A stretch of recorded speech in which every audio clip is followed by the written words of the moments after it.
Hello class, welcome back बच्चों। लो प्यारे बच्चों, स्टार्ट कर रहे हैं नया लेक्चर। तो आज केस स्टडीज खत्म कर दी है बिजनेस एनवायरनमेंट की, और अब एक बड़ा चैप्टर शुरू करेंगे। सब 3 छोटे चैप्टर करा दिए। मैं बता देता हूँ, पूरी बिजनेस स्टडीज अगर आप देखोगे तो यहाँ पर 4 बड़े चैप्टर हैं और 8 छोटे। तो मैंने 3 छोटे चैप्टर कर रखे हैं। मैं सब छोटे नहीं कराने में इंटरेस्टेड हूँ। अब एक ऐसा चैप्टर उठाएंगे जो 15 लेक्चर चलेगा। ठीक है जी। अब 15 लेक्चर वाला चैप्टर करेंगे इसके बाद। ठीक है जी। मैं शेयर मार्केट पढ़ाऊंगा आपको, तो खैर इस बात से कोई फर्क नहीं पड़ता। वो फर्स्ट बुक का चैप्टर है, सेकंड बुक का, क्योंकि आपसे तो प्रॉमिस ही है ना 30 सितंबर को कोर्स खत्म देना है, तो वो देंगे। और हो सकता है 5 से 10 दिन पहले ही दें। ठीक है जी। लेट तो छोड़ दो खैर। आओ जी। लो प्यारे बच्चों, पढ़ेंगे ये केस। और आज सर केस 12 या 13 होने हैं, या उससे भी थोड़े से ज़्यादा, और ख़त्म आज ही करने हैं सर। कल का मेरे पास मुद्दा नहीं है। आप ये दोनों पार्ट कर सकते हैं सॉल्व। कहता है state the dimension of business environment being discussed above, state the principle of management being followed by the फॉर्च्यूनो। बाबू पढ़ते हैं। प्रिंसिपल ऑफ मैनेजमेंट ढूंढना है, और बेटा एक डायमेंशन। पहली ट्राई आपकी। बाबू प्रिंसिपल कौन सा था? Remuneration of employee, reasonable standard of living की बात आई थी ऊपर। रेम्यूनरेशन प्रिंसिपल क्या कहता है? Fair wages should be given to the worker, and what is fair? It depend upon two thing. याद है? Paying capacity of the employer and the it must give a reasonable standard of living to the employees. इसने पढ़ा उसके लिए बात की है। तो क्या अब वो डायमेंशन में कौन सी डायमेंशन? सोशल। बहुत ही बार बात करी है मैंने, increase in the number of working women की। बैच में सेम एग्जांपल भी दिया था। ठीक है जी।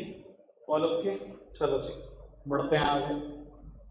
लो बेटा, बहुत ही बढ़िया केस, बहुत ही बढ़िया। Identify and code the line from the above para which highlight the significance of understanding business environment. रब का बहुत बहुत शुक्र। पहली बार पूछ रहा है सिग्निफिकेंस। सिग्निफिकेंस मतलब importance. Importance of understanding. Understanding का मतलब स्कैनिंग होता है। ठीक है जी। अंडरस्टैंडिंग, रीडिंग, ये सब स्कैनिंग के लिए वर्ड लगे हैं। यानी कि इंपॉर्टेंस पूछी जा रही है स्कैनिंग ऑफ बिजनेस एनवायरनमेंट की। और मैं तो बहुत दिनों से बोल रहा हूँ, ये इंपॉर्टेंस ऑफ बिजनेस एनवायरनमेंट नहीं है, importance of scanning business environment है। ठीक है जी। 6 इंपॉर्टेंस है। कल भी आई याद कराई थी आपको। बाबू इतनी सी बात है, अब ढंग से आइडेंटिफाई करना, देखना मैक्सिमम मिले आपको। पढ़ना बाबू। केस पढ़ा मैं पूरा, कुछ मिला? सर अगर आप यहाँ से लेकर यहाँ तक केस पढ़ो, तो केस में हुआ पता क्या? एक कंपनी है, ई लर्निंग मॉड्यूल लेकर आ रही है।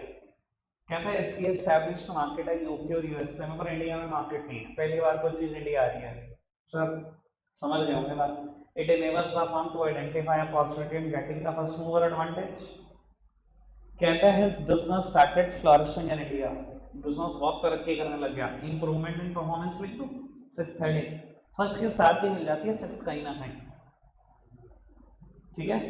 और बाबू उसके बाद कहता है कि दूसरी इंडियन कंपनी भी आ गई है जो कंटेंट बनाने लग गई है। आ गया threat. It helps the firm to identify threats and early warning signals. Simple.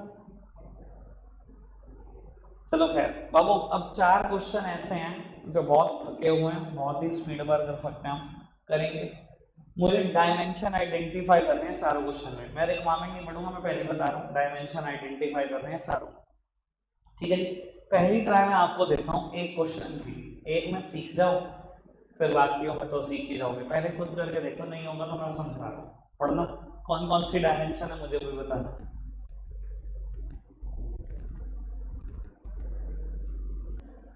वो कहता है as per the direction issued by supreme court, legal environment, government ने पास कर दिया एक ऑर्डर कि 200 मीटर तक टबैको की सेल अलाउड नहीं है। सर मैंने एग्जांपल दिया था इसमें से। हाँ जी, क्या है ये? पॉलिटिकल एनवायरनमेंट, एटीट्यूड दिखाई दे रहा है रूलिंग पार्टी का टबैको बिजनेस के लिए कैसा है।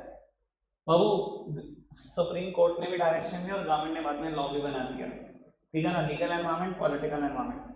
कहता है इसकी कंजम्पशन इंजूरियस है हेल्थ के लिए, और साथ ही साथ बोल रहा है पीपल अब बहुत ज्यादा कॉन्शियस होते जा रहे हैं हेल्थ के लिए। Social environment. बाबू उसके बाद तो खैर कुछ नहीं, फिर गवर्नमेंट के एटीट्यूड की बात करी, यानी कि ये दूसरा हिंट था पॉलिटिकल एनवायरमेंट का। ठीक है, सिंपल करना ट्राई फटाफट से, स्पीड बढ़ा दो।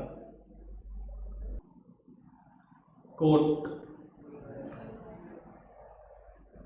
Affect the life of people, social environment, ये भी सोशल एनवायरमेंट की लाइन है, ये भी सोशल एनवायरमेंट की लाइन है। सोसाइटी को कोई चीज़ अफेक्ट कर रही है, लोगों की लाइफ को कोई चीज़ अफेक्ट कर रही है, सोसाइटी की बात है ना बाबू। ये भी और ये भी दोनों सोशल की ही बातें हैं। गवर्नमेंट सब्सिडी देने को तैयार है जूट बैग्स पर, सब दिखाई दे रहा है attitude. Political environment, innovative technique, technological, income बढ़ रही है, मैंने लिखाया हुआ है इकोनॉमिक एनवायरमेंट। दैट्स इट, पांचों थे मतलब, यहाँ पर भी पांचों मिलने चाहिए, ढूंढना फटाफट से, स्पीड बढ़ा दो। Court, legal environment, social environment, technological, economic, political.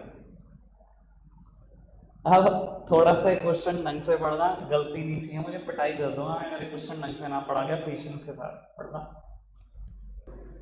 और वैसे बता देता हूँ, केशड़ी सिखाती तो बहुत है, फैक्ट भी बहुत सारे होते हैं।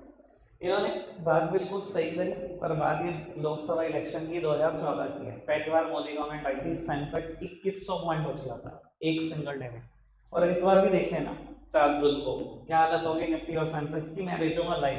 मैं जानबूझ के चैप्टर शुरू कर रहा हूँ शेयर मार्केट का, क्योंकि मैं पूरा इम्पैक्ट दिखाने की क्या होता है इलेक्शन से, दिखाऊंगा तुम्हारे को। ठीक है जी, दिखाऊंगा कैसे निफ्टी उड़ता है। ठीक है जी, देखने दो, 400 आने दो बाबू। खैर करते हैं बात। कहता है, मुझे नहीं पता आपने कितना ढंग से क्वेश्चन रीड करा, ढंग से किया। लोकसभा इलेक्शन के 2014 के रिजल्ट आए और सेंसेक्स 2100 पॉइंट भाग गया। क्वेश्चन पढ़ना, identify the environmental factor which led to this rise. कहता है ऐसा क्या हुआ एनवायरमेंट में जिसकी वजह से राइज हुआ। कहीं बस सेंसेक्स देखकर चल रही इकोनॉमिक एनवायरमेंट, उसने इसका राइज पूछा किसकी वजह से हुआ, वो किससे हुआ, पॉलिटिकल एनवायरमेंट की वजह से, क्योंकि गवर्नमेंट चेंज हो रही थी बेटा। ठीक है ना, समझ में आती है बात, आगे बढ़ाएं बात को। चलो बाबू, प्राइवेटाइजेशन अब ये कोर्स का पार्ट नहीं है, खत्म हो गई है बात। ये पढ़ना समझ में आ जानी चाहिए बात फटाफट से।